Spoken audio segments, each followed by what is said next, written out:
He's not. Jessica Limbaugh and Marcos Garcia just joined us. Welcome those three friends to our world. And Deb, let's go ahead and do our market moment conversation. And this is going to be, we'll go back to this for the bulk of the meeting, but I just want to throw the tidbit out there to start. So who, if anyone, listed a property or sold a house in the last month? That's just Vinny breaking the door behind, and wants to share what feels different now than maybe felt the past, 2 months before, the first part of the year. It's weird because now we're all the way in August, which is like, now we're on the downhill to the next side. So Nicole, was your hand just up to share a story? Oh, so Margaret's moment, who has a story to share about a property they listed or something that's sitting or something they're experiencing in open house world on Zoom or in person? Can you come up, please? My property is, They can't hear you enough. I have a property that's kind of just sitting there. I'm getting views, I'm getting people to come and look at it, but I'm not getting any offers. And it's because I think it's overpriced. And I'm trying to get the seller to go down and using all of our scripts. And when we use our scripts, we always ask questions. And it's hard to get him to answer correctly because he's stubborn. But he knows, he gets the feeling. And so he's offering seller credit in the confidential remarks. We've gone down by $10,000, but it's very little percentage wise. And so we're getting a lot of views, no offers. And I feel like 6 months ago, we would have had plenty of offers by now. Mm-hmm. It's on Stream View, not too far from College Grove. On Stream View, not too far from College Grove. So then how many days on market? 3 weeks on Friday. 3. It sounds like we're making fun, and I want to make it clear that we're not making fun. We're shining a light. Yeah, no, for sure. You guys, sharing in these moments is how we learn from each other. So we just got out of a mastermind, and that's going to be the bulk of our meeting today, is talking about the market and what is going on out there. A listing sitting for 3 weeks could mean any number of things. It could be the price is not right. It's not compelling, it's not selling. If it's not compelling, it's not selling. So we have bumper stickers that are still true always, right? It is always going to be important to talk about motivation. Eric said there was a price reduction that happened, and they have to go to Texas. So you go to motivation, they have to go to Texas. When do they have to be there? They have to be there by the end of August.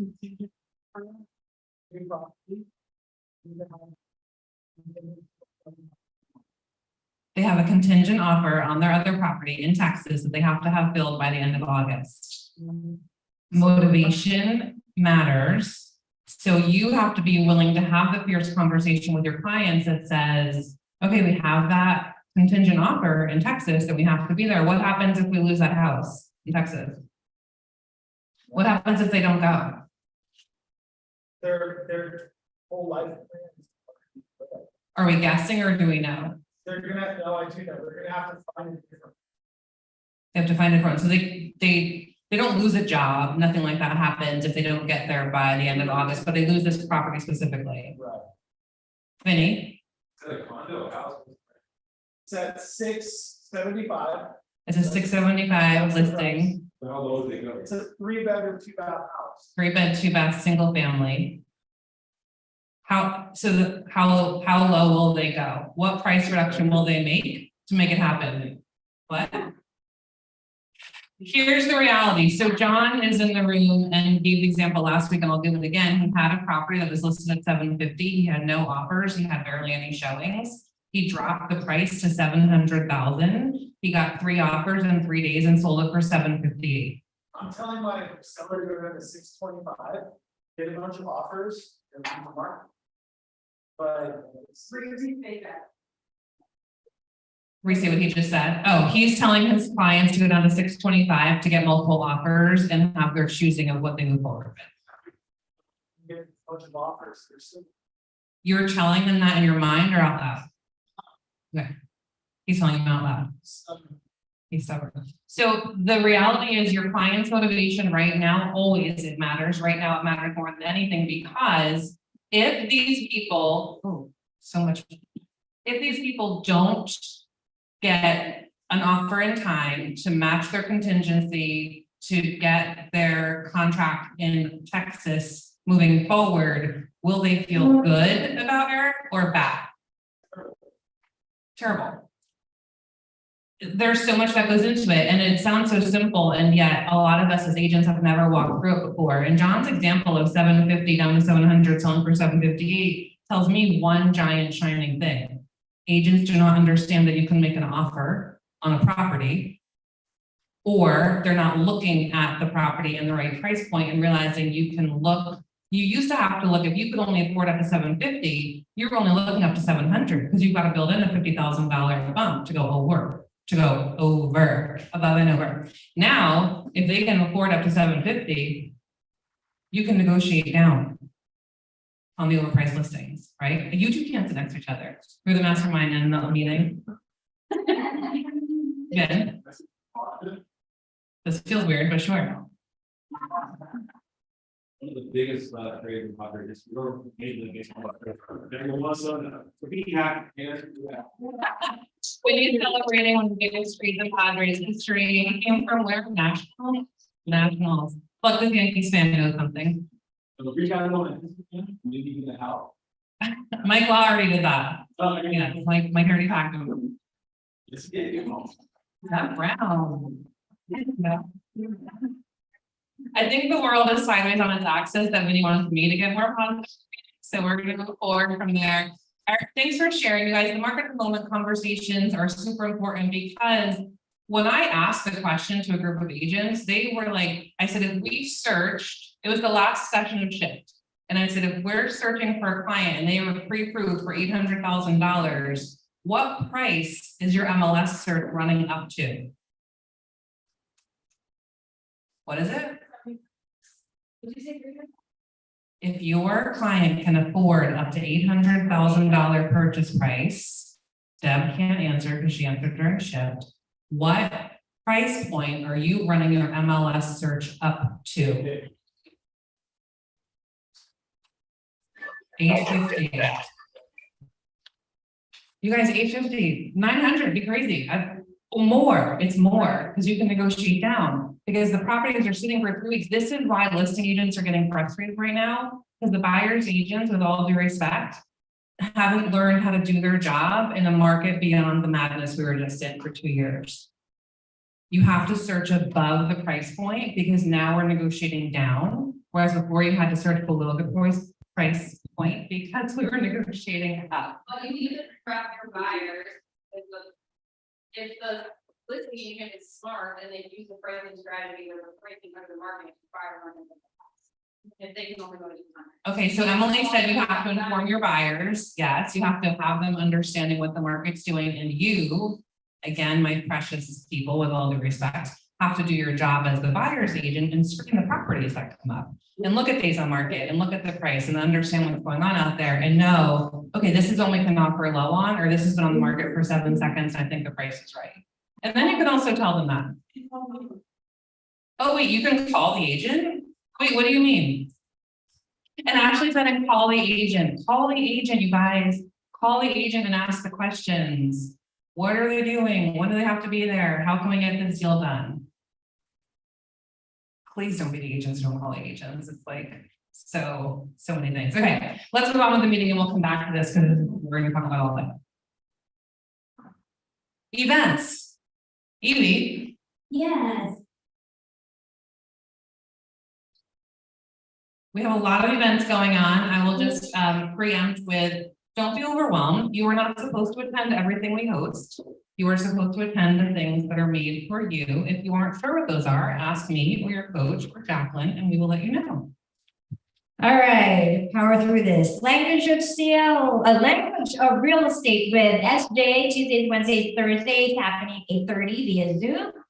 Followed by tech time with Nick Tuesdays and Thursdays via Zoom at 9:30 for 30 minutes. We also have Broker Bob's Thursdays with BB with our special guest was Alicia. Alicia as our special guest is coming Thursday via Zoom at 11.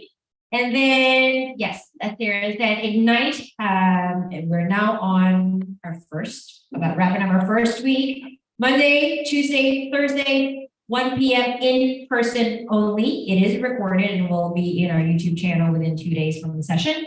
Movement Mondays with Eddie and Matt from our movement family. That's also via Zoom at 9 o'clock every Monday. And then Mega Campus, you know, in about 3 weeks, August 23rd through the 24th. You can register and take advantage of the early bird pricing. August 12th is the last day to register for both either digital or in person. So if you have any education points, come and check out Nancy or Drew. They can check out and see if you have any points that you can apply towards the registration. Thank you. And Jacqueline will give our director of growth update. I feel like we should play like Snoop Doggy Dogg or something. Yeah, I want to walk outside. I'll take that. What you got? Cue it up, Evie. Thank you. For those of you that can't see on the Zoom to start with, my little unit. So 2 things. My market of the moment story is that I recently put a little video on social media. I'm finally back out there with Logo. He's encouraged me to get back onto social media. And I said, hey, you guys, in case you're not actively looking because you got freaked out and could go 200,000 over list price, maybe give me a call. We're not doing that anymore. That's in the past. I got a call last night. It's an appointment for tomorrow morning at 8 a.m. He wasn't ready and said, a little scared off. I don't want to do all that cash over. And I was like, cool, we should talk like now. So somebody said it earlier today, I think maybe it was Vinny, reach back out to all of those buyer clients that you had that got scared off, like over and all of the things. Be there for them in this moment. Maybe you'll get an appointment out of it and then hopefully a sale. So that's my market of the moment story. And then very quickly, Director of Agent Growth hat, switching over. Ignite, I've already been telling all of my new agents, it's absolutely the thing you should do. It's the foundation to everything you need to know for real estate. What I will add for all agents, this is new Ignite. So KW just redid all of the training manuals. It now includes information on how to use our tech in everything that you do. So for those agents who have been in the business, but really want to tap into what you're doing with the tech, which I get a lot of calls about, still show up. There's a schedule of what each session is, and that session will go through how you do that particular thing in Command to help leverage some of your time and be able to do that with the Command system. So that's for every single session of Ignite. They'll talk about how to leverage Command. And thank you, where's your song? My song, sure, my songs, we'll get to it. I'm going to double down on Jacqueline's Ignite conversation because as we just made evident in the talking about what do we search for in the MLS when working with our buyers, perhaps even if we've been to a lot of learning, we could get better in some topics as the market is moving around out from under our feet. The conversation I gave when I taught day one was the world is a little bit like a funhouse floor right now. The irony being I've never actually been in a funhouse, and that's okay. But it's, you know, is it squishy? Is it bumpy? Is somebody jumping out at you? Is there something falling out from under you? We don't really know. And so we don't know what to expect. So we have to just understand that's okay. We're just going to deal in the moment of what we have right now. What we have right now is a brand new lesson that was launched. That's 20 sessions on all different worlds of learning and growth, negotiating deals, working with people, how to lead gen in social media. If you've never done that before, pretty sure Paul Tolentino is teaching that session. So just, you guys can come to the one-offs. You don't have to do all 20 sessions, especially if you're experienced. If you're not, you do. You're invited to all the things. So I just want to make sure you really understand that in this moment that we're in. If you're not sure, you're welcome. All are welcome, and there's always something to learn. Movement mortgage, who do I have today? Hi guys, how are you? Hi. Hi. Good, how are you? Good. So a couple things, as we know, there's been a lot of changes in the market lately in regards with rates. For example, like yesterday, we had an absolutely terrible day where we saw 2 pricing worsenings for the day. And so it's just making sure you guys are just sticking with us. If you have those clients that are right on the edge that, they're really kind of at the max part of what their pre-approval is for, keep on checking with us to make sure that everything is still in line, because we want to keep everybody 2 steps ahead.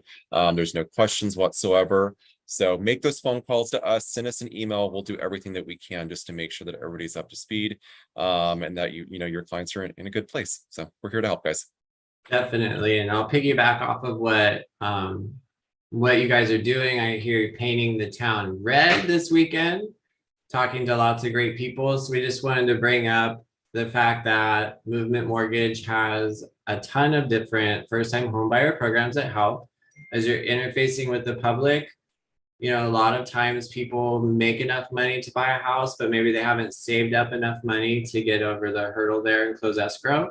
So just remember that, whether or not they qualify for the program, you don't necessarily need to know about each program. Just know that there are multiple programs from the city to the county to state level programs, and even a national level program that we have at Movement that will be here to help people with down payment and closing cost assistance. So keep that in your toolbox as you're reaching out to consumers and prospecting and the different things that you do, and we'll be happy to help answer questions. If any of you have questions about the program specifically or how they work, feel free to come to me or Ed, Amanda, Anthony, Matt, and we're more than happy to help you guys out. Thanks, guys. When you are, you're not supposed to know how the mortgage world works completely. You are supposed to know that there's options available to help your buyers. So be connecting your clients with a lender who is your person of choice. We have, 5, 6 amazing ones right here in-house, and it is their job to help them see the path forward and get to how do I make that happen for myself. Is Broker Bob in? He is. Can you hear me? He is. Why are your shoulders hidden? I was looking for that tank top look tonight. No tank top today, even though it's 85 degrees and humid in Chicago. Hey, everybody, KW Metro. I missed you guys so much. I miss San Diego, and I think about you guys every day, but I'm also talking to you on the phone, so that's great. Hey, let's give some shout outs to people doing really well in the coaching spotlight right now. On Team Alicia, Lexi Valenzuela opened her first escrow with a buyer over $1 million, $1 billion. Great job, Lexi. Yvette opened her first escrow with a buyer and launch.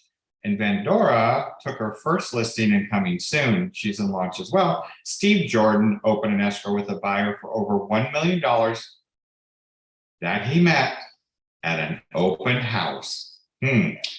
Okay, met an open house. Wow, good for you, Steve.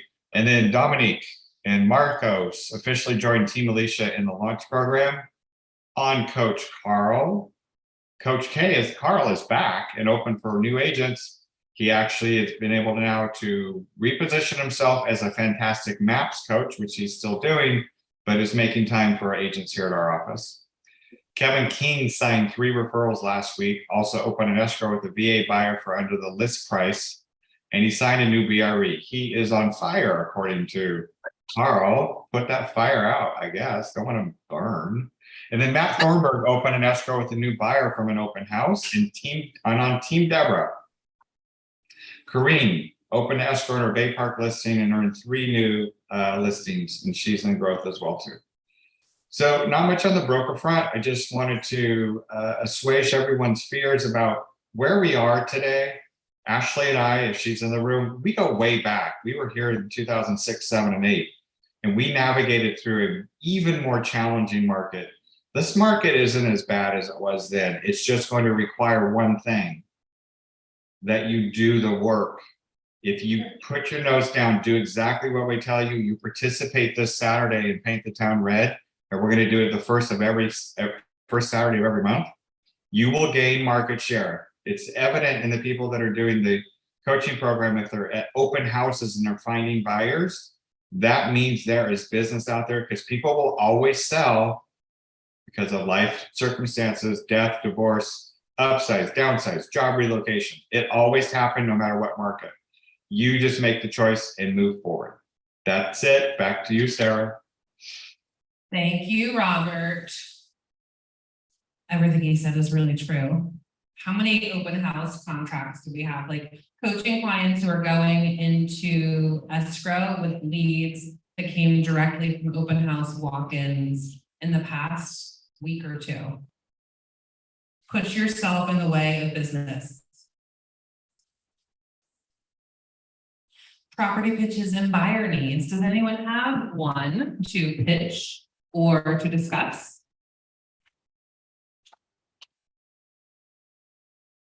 You guys consider what I said at the property pitch. Come on up and get the mic. Prepare your property pitches. So you guys, you heard my story about my listing, I might as well tell you about it. We'll call it seasoned and reduced. And it is at 5263 Streamview Drive in Choyas Creek. It is a 3-bedroom, 2-bath house. The listing is listed at 1498 square feet, but it has a converted garage. The garage was converted to more living space back in the 1960s, but that's not on the tax rolls and it's not on the listing. The place shows pride of ownership. It's a good place, so come check it out. 5263 Streamview, 5263 Streamview. And maybe make an offer. Yeah. Let the moral of today's story be make an offer, right? You don't have to come in at or 200,000 over ask. And Jacqueline's advice that maybe was Paul's advice, that was whoever's advice. Now it's my advice to all of you. Go make a video and talk about how you don't have to go 200 over asking anymore to get a deal done. Anyone else have a property? Oh, Bridgie, I see your hand up. Yes, I have a new one that's going to be coming on the market next week. It's 3636 Plumbago, which is down in South San Diego, 92154. It's a 3-bedroom, 2-bath. Square footage shows is just under 1,200 square feet, but it does have an enclosed patio that is really well done. We're painting it right now. You're redoing some of the floors and just kind of doing some cleanup, but that one is going to be a really good price. I think we're going to list it around 640, which for a detached house with a 2-car garage is really hard to find in San Diego. So stay tuned for that next week. That one is vacant, so we'll have availability for open houses as well. And then I have another one close to that that's coming up, but I'm just waiting on the listing contract to be signed. So if you need an almost brand new townhome for a client, it's probably going to be listed around 600, a 3.2 as well. So stay tuned for that, and maybe I'll pitch it next week once I get all the paperwork done. Thank you. Thank you. How do you spell the street? Plumbago, PLUMBGA.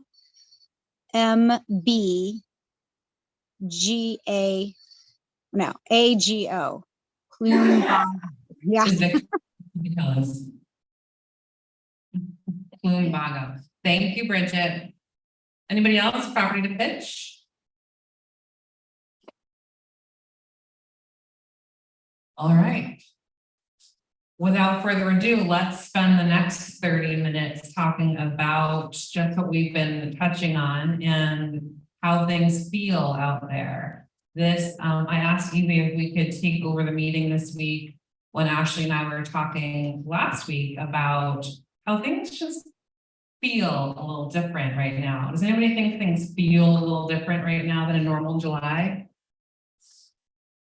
Yeah, I was comparing it to, I was like, feels like it's sizing up more like a January out there. And July tends to be our busiest month of the whole year. So let's just pause and state the things out loud that something feels different.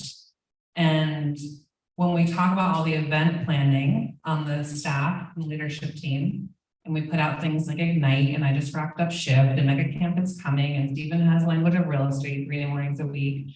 And we're doing Paint the Town Red this weekend. And if anyone doesn't know what that is, go to the Facebook page and sign up, and Robert dropped the link in the chat. And you can do a number of different things to really get out there and put yourself in the way of business. And that's all a lot of words and things. If you feel like the world feels a little bit just different right now than a normal July.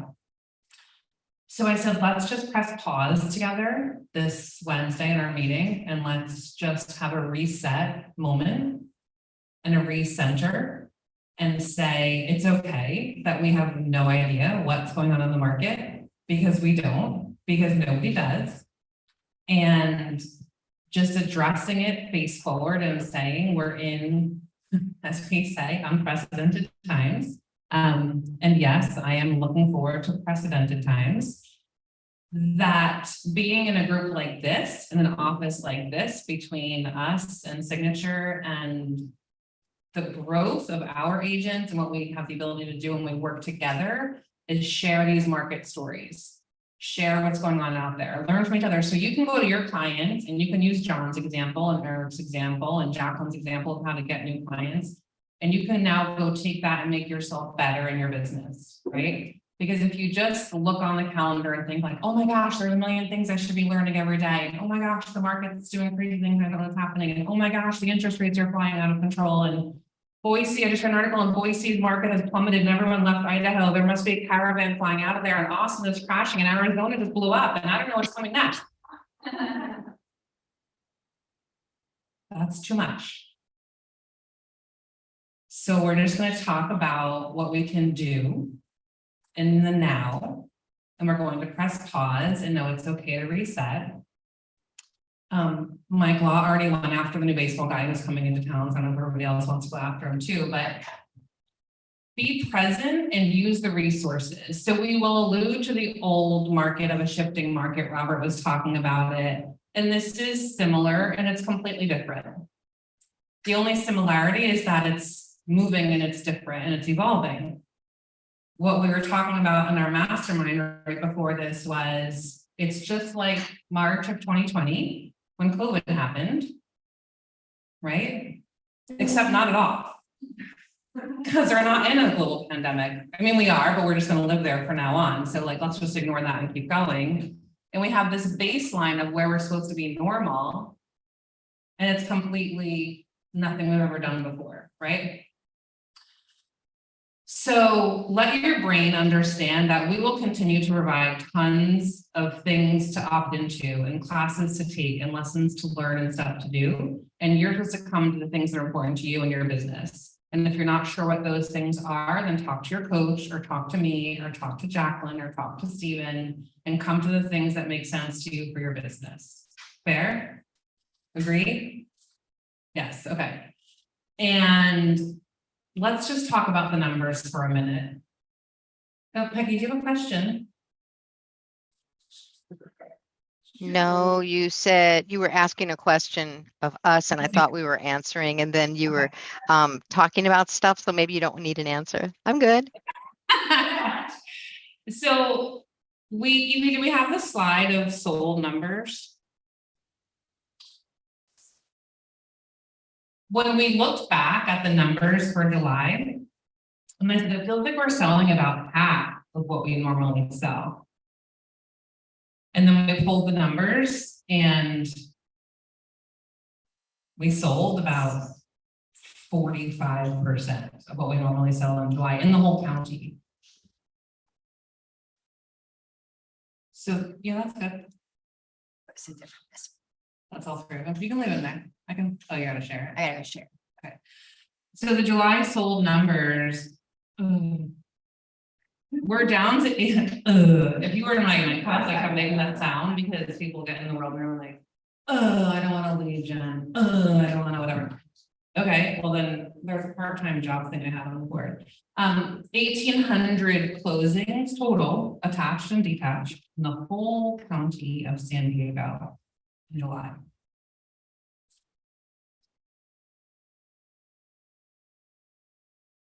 That's all. So if we look at last year and 3,390 and the year before and 3,400 and 3,000 and 2,900, it's just different and it's different. And so to know that it's different makes you a better agent It makes you the local economist of choice for your people. To know that you're not going to go out and regurgitate the Boise story or the Arizona story or the Austin story, because we're San Diego and we're different.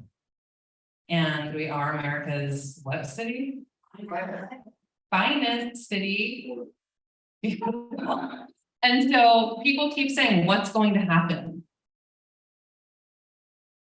My family used to call me a witch, but I don't think it meant I had magical powers, right? We don't know what's going to happen. We just know what's happening. So if we look at the numbers and look at 50%, what we were talking about was what happens when people get uncertain in the world out there. They freeze. So the interest rates went up right around the beginning of June. We're 60 days later. Our numbers have shifted a bit in closings. And if we look at pendings, I gotta click buttons. If we look at pendings, it's no different. They're down also. Who here needs to sell more than 1,800 houses in 1 month to hit their goal? Anybody? So we're going to shine the light bright and big, right? And we're going to say there's 1,800 closings in the month. There's 2,100 homes that were put pending total in the month. Anybody need to close more than 2,100 to hit their goals? No. How about listings? Listings were at 3,281. Who's happy with? Let's just go to the 81. Who's happy with 81 listings in a month? Yeah. So they're different and they're changing and they're down, guys. They're down from where they were. Is it okay? Yeah. It's okay. So look, numbers tell a story and numbers don't lie. I can make a joke about getting on the scale, but that's probably not appropriate. So like, they just don't. So when you know what's out there, what's reality, you can then go to your people and have a reality conversation. And your job right now, and I feel like a broken record, and yet we're just now getting to the point where agents are saying it. So I'm going to keep being on skip for a little while. Your job is to go have the conversations with your people where you tell them what's happening here. Not the Apple News story they read this morning when they saw their news on the left side of their phone, or the CNN article, or any of that stuff on the global level, because we only care what's happening here in our market. You're going to know reality. You're going to be informed to know how to search for your buyers and get them the deals and make the offers. You're going to know how to price right, because price is your most important piece of marketing there is. And you're going to move forward and have the conversations. So when I said it's like March of 2020, except it's totally not, does anybody know what I meant by that? Anybody that wants to say something out loud? Uncertain. Sarah said uncertain. Yes, completely uncertain. The slowdown just feels real. The abrupt halt. It feels like an overnight halt. Yes, that's what happened to us then too. Yes, Vinny? You're either gonna stop with the excuse of saying no property is selling, so I don't need to sell anything, or you're gonna go out there and do the work. You're either going to stop with the excuse of things aren't selling, so I'm not selling anything, or you're going to go out and do the work. Do you guys know that I talk to a lot of agents in my day-to-day job, and agents will tell me over the last 2 years they either had the best 2 years of their entire life, or I didn't sell anything over the last 2 years because of COVID. Are either of them wrong? No, you create your reality in what you do.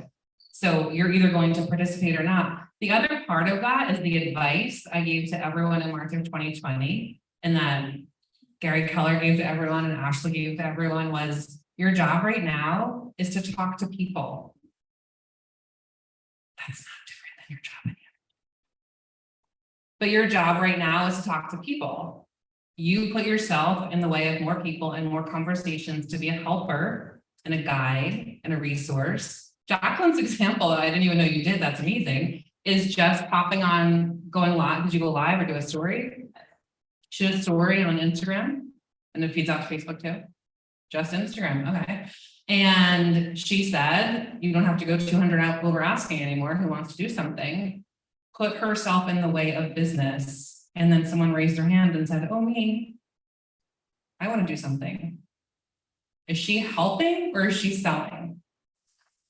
She's helping.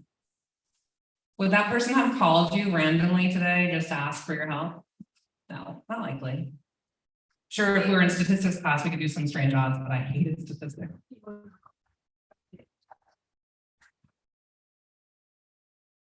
Oh, okay, that's really fun. So let's just put a big bow on it. In March of 2020, I told all the agents that were under my realm then to go get in your database and call your people and be a helper. And that's someone Jacqueline called in March of 2020 to be a helper. And so they've been overwhelmed by the market the last 2 years. He had a baby. Good for him. Did Oprah know?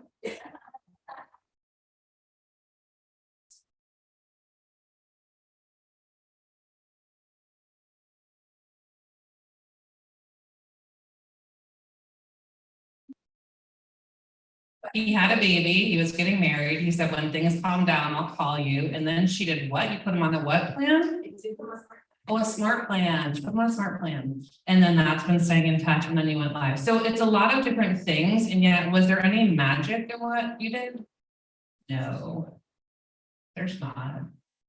Okay, so let's now open it up for conversation and perspective. Actually, I know there's probably stuff that you want to add as well. Does anybody want to ask a question, raise a point, talk about anything specifically? Because y'all know I could go for another 20 minutes without stopping.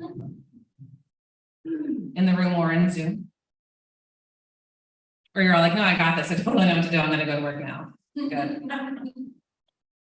I got an observation that I want to share. Can everyone hear me okay? I can hear you, yeah, babe.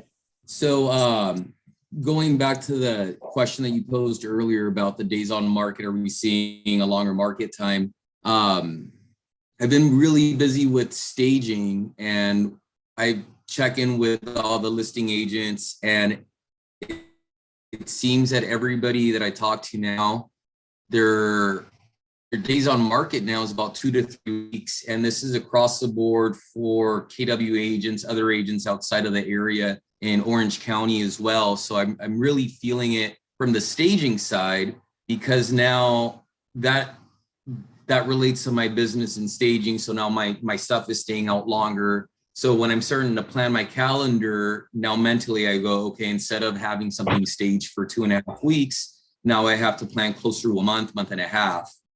So I definitely have seen it from different agents, which only validates that, you know, things are moving a lot slower. Yeah. We went from 9 days on market to 23. So your feeling of days on market is completely accurate. From 9 to 23. And one more thing. And the one last thing, I talked to an agent, and she's very seasoned. And today she told me, she's like, Balin, we're just going back to normal. It's all these newer agents that want to do a price drop after 14 days. You know, she's like, no, you hold your price, you stay steady. Before, this is how long it would take. We still get our number. You know, I can't validate, but I do think that she's a really wise agent. And it's just something that she said that me kind of think, all right, well, if I get a listing, you know, maybe don't drop the price so quick, just stay, you know, hold the fort a little longer. Price reduction depends on what is the one reason you're going to price reduce your listing.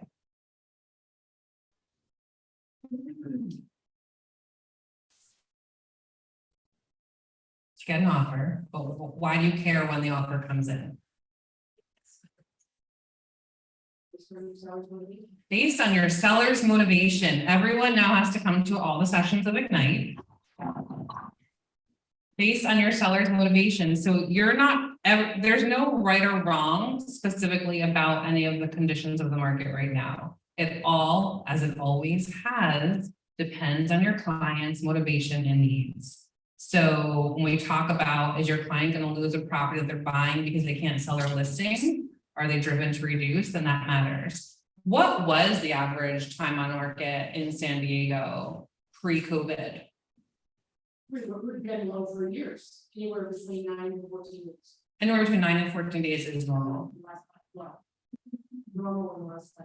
Okay, so in the agent that you're talking about, I know where my East Coast market, it's 30 days is much more difficult, 30 days on market, right? 9 to 14 days being under 21, you could say days on market would tell you you're going to price reduce because if you're not getting any offers, nobody likes it.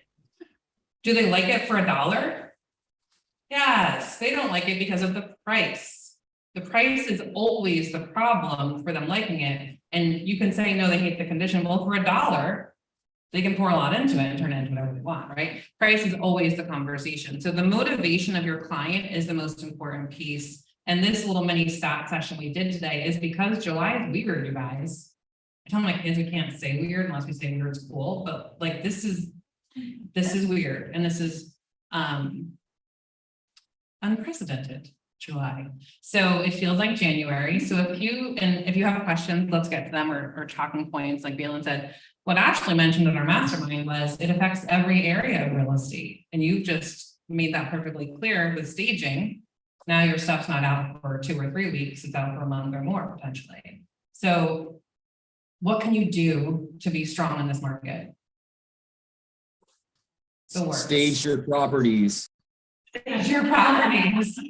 That is real. Stage your properties so they look more lovable and ready to go. Price them right. You know, be putting yourself in the way of business. That's super important. Be sharing the conversation in your peer group here. Go to the Facebook page, find your 4 closest friends in the office. If you don't know who they are, come ask me and I'll find some friends for you.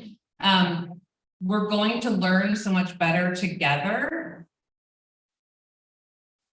If you are not guiding your buyers to make the right offers to get the homes that they want, you're not helping them the right way, right? And yet if you're guiding them to offer, someone else just made a killer offer on a house and got it really far under asking price. Was it you? I don't remember who it was. And they were telling me they made an offer for their clients. And they're like, let's just see what happens. And they're like, oh my gosh, it was accepted. I was like, wow, we used to actually negotiate all the time. So doing that is incredibly important. And making sure you're asking those questions about pricing, about days on market, coming to scripts, doing all those things. Is Evie, are you watching the chat? See if there's anything in there? Okay.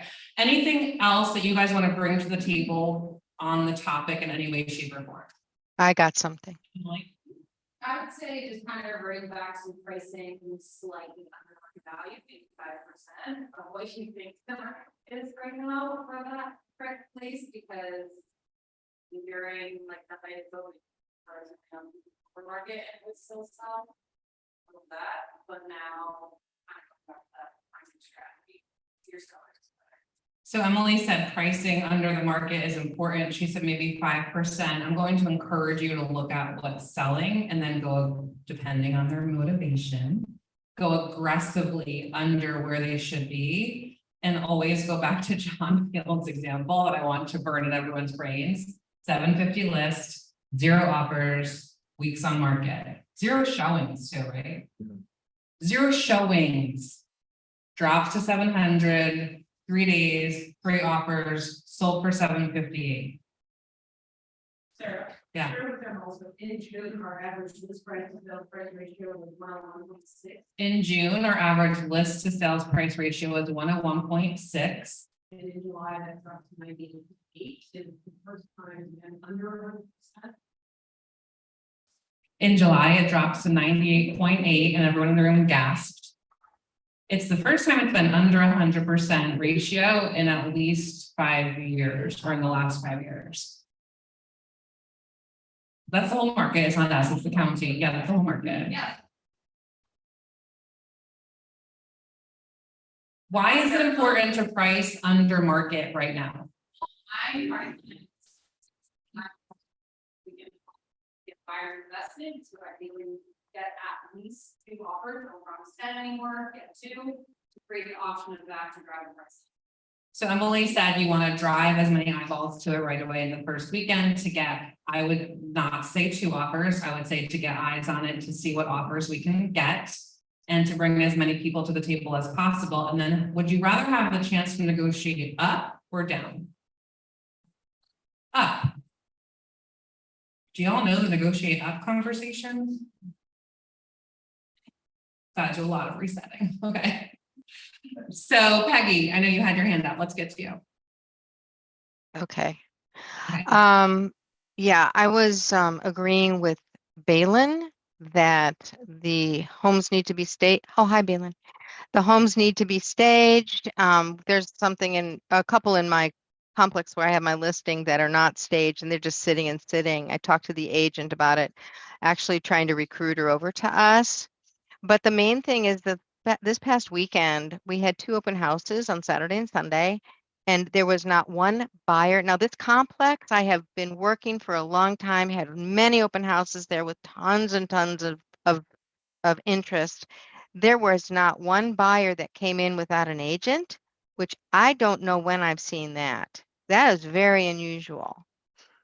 So that's what I wanted to share. And I also wanted to mention for the newer agents that I had a few years back, I had a listing that was a 6-month listing and it's sat on the market and we got an offer 5 months and 3 weeks in. We got the offer we needed to go to escrow, which was the number that my client needed. But just want to let you guys know there's a little different perspective in real estate going up and down. 5 months and 3 weeks to get an offer. I said this morning, why would we take listing contracts for 6 months if everything's sold in 2 days? That wouldn't be the tradition of how we take listings if that's not what was needed to completely close out the escrow and be done historically in the dinosaur days, right?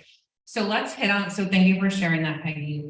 The open house, 2 things, the open house piece, and if you have more questions, raise your hand and we'll get to them.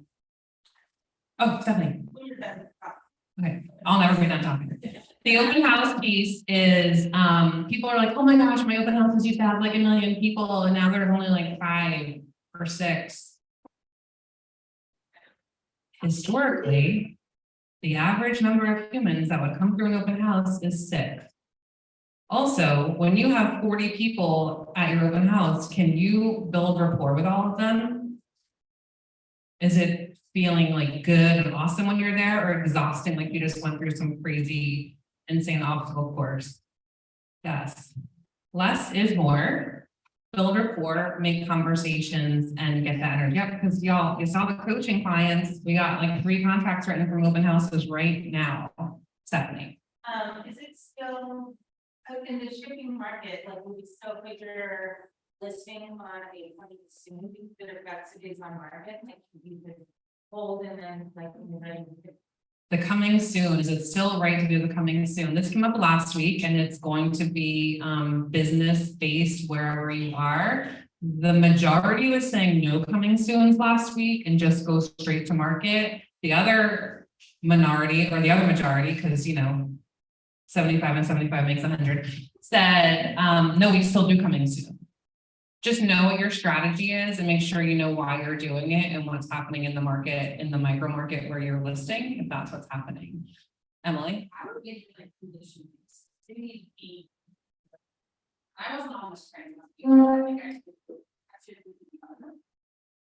Emily's on the other majority now.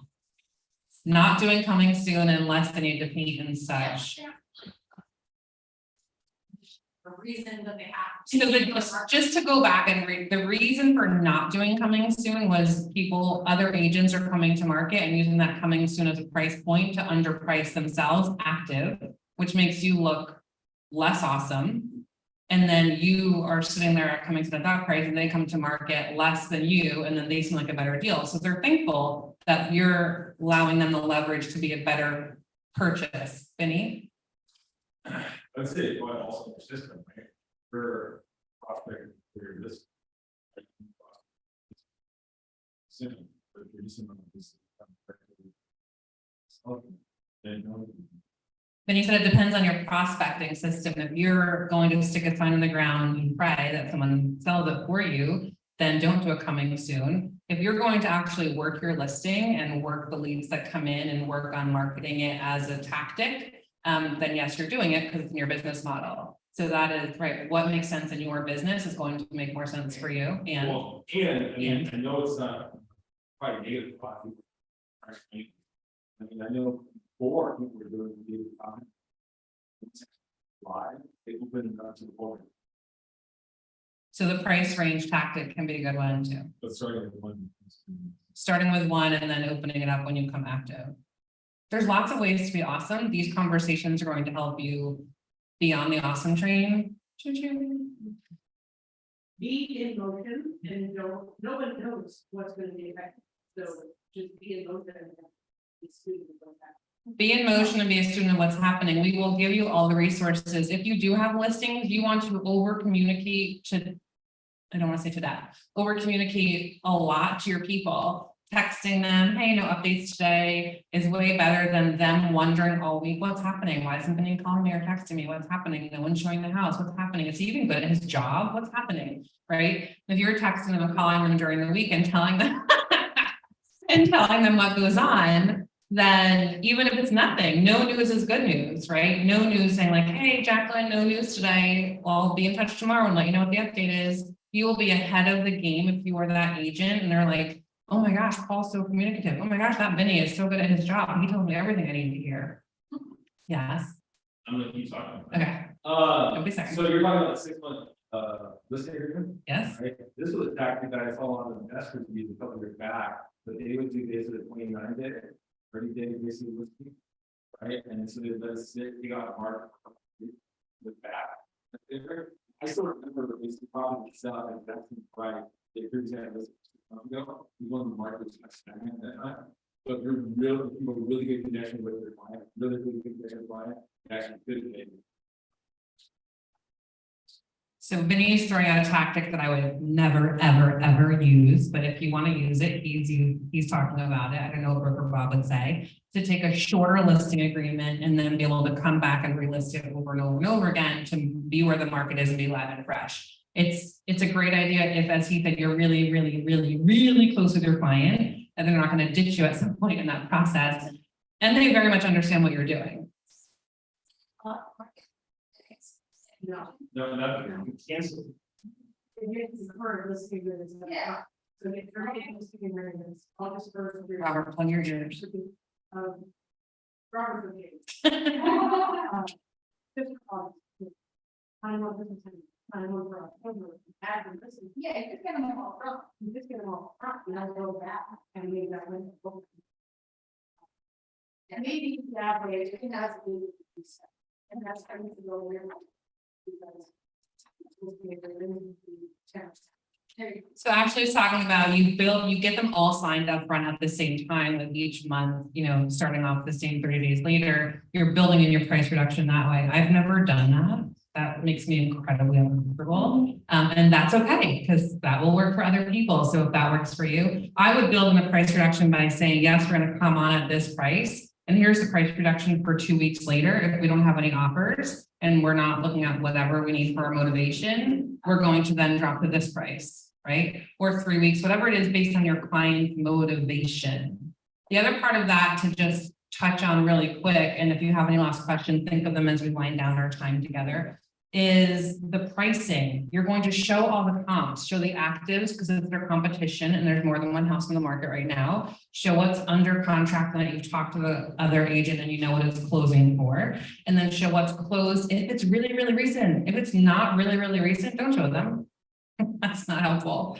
And then you're going to talk about, now what we want to do is price under the market, right? And we want to do that because we want to get the most eyes possible, what Emily was just saying, on our property this weekend. We're going to do that by being the most attractive house out there, Ben? Has anybody actually prospected other agents or properties that are seen for a long period of time and seeing people broadly? Let's say go to listen for them, do the marketing for them. Has anyone prospected to other agents of properties sitting for a long time and tell the agent, I'll do the marketing and take over the prospecting and give you a referral fee? That's the kind of interesting work that we get to in this market where we use each other as resources and say, what are you doing? What's working? How can I do that? Have you done that previously? No, I mean, I did something similar, but it was, I had kind of listened to the person already, but I hadn't been told. Anyone out there done that before? Probably not in the past 2 years. Emily?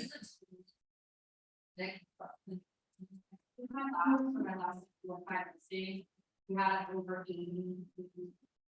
80 offers. Totally random, off topic, not off topic, it's about business. For the last 4 or 5 listings, we had 80, say it again. 80 offers for the last 5 listings. Last 4 or 5 listings, we had 80 offers. 4 lenders call her as the listing agent. My God, how many lenders out there are not calling and making a case for your clients, and it's their job. So you need to ask them to do it. Even if it's not their job, or they don't consider it their job, that's how a partnership works. You know, and so I know everybody at Open does it, that's kind of where. Of those 80 offers you had, how many agents called you? Probably under. Under how much? 50%? Right, so work with good people, the lenders who are gonna call your people. I know all of our friends on screen will do that. And make sure your lenders are calling on your client's behalf. Be the agent who calls the other side, you guys. You are gonna get more business and build more relationships that way. Price under market, because that's where the market is going. And if it's not where the market is going, use that story. You will end up at the price the market wants to give you, no matter where you price it. Right? The Really market- quickly, before you guys sign off, I Yeah. saw something yesterday that really struck a chord, and I know that we're all talking to our clients about motivation, and timeframes is also a very, very important thing to pull up with somebody. Because if someone's telling you that they're waiting for the market to come down, we're in a decelerating, appreciating market. So we're not going to appreciate by 20% anymore. Can we agree on that? Maybe Yes. maybe high single digits. What if it's not even high single digits? What if the market does go down, right? What if we don't appreciate over the next year, which is doubtful, but a lot of people think that way, right? I saw this really cool chart. I don't know if you guys can see my numbers. You can. If we started out at a $500,000 purchase and it went down 5%, you'd be at 475. If we went down in year 2, we'd be at 451-ish. But years 3, say we go back up by 5%. And then you go back up by 5% again. By the way, 5.3% is historically the average over the past 50 years in San Diego County. 5.4%. You're right back to where you started from. So if you have clients that are on the ledge and worried that the market may go down in value and prices may go down, you know what? It's a roller coaster. They're gonna come back up, and they're gonna have opportunities to refinance those loans later on down the road. So right now, they're still buying at an incredible price. It's always an awesome investment to own San Diego, no matter what. I would never do anything to sell a property if I didn't have to in San Diego. It's a great asset to have in your portfolio. It's a great hedge against inflation. And at the end of the day, prices will go back up even if they do go down. So it's a beautiful thing to be able to have the opportunity to buy a home here. Thank you for that drawing. I think it's helpful, and I think the averages are super helpful. And that's the overriding theme of the day, you guys. It's a little bit weird.